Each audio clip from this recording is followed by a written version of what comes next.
the agency JLL, which helped us choose this place. They recommended Aantarika Design Studio to us. So we met the team and we went through a lot of designs. We tried to evaluate capabilities, from designing, from product selection, etc., at a very beginner level, when the ideation was at just a proposal stage, and of course the costing, etc., and the materials recommended for this place, etc., vis-a-vis other partners we were trying to evaluate. So we found Aantarika Design Studio to be our best in terms of the design we wanted to build, and within our budgets and the money we wanted to spend.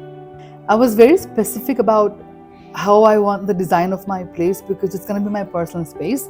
And I was so glad at the selection, or let me just say, I was so glad about the designer that was assigned to me.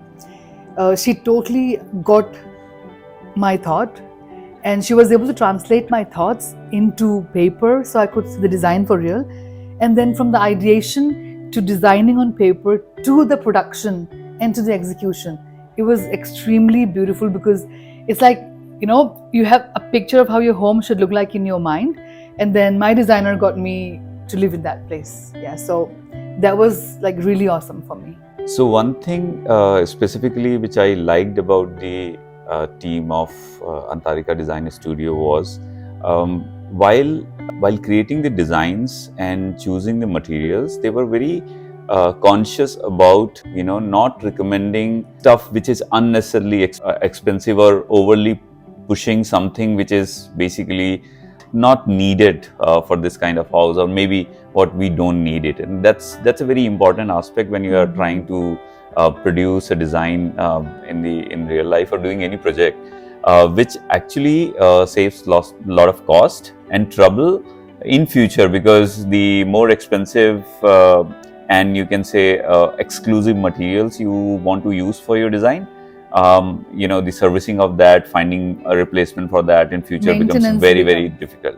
So I think, they were very practical in their suggestion, and that was very helpful, because we are not the guys who are making our home every day, but they are the experts who were choosing materials, deciding different kind of textures, etc. So that was very, very helpful aspect of their service. I'll just add to that. What he means is, it was a good relationship that we guys had. It was a partnership as against business, where they try to upsell things to us. No, the team, primarily my designer, knew exactly what I wanted and what I needed, and the recommendations were just to fit that requirement, and not trying to push me something else which would be unnecessary for me. And also, she knew my need, the team knew our requirement and needs, and the recommendations were just that. And that was quite pleasant for us. Thank you.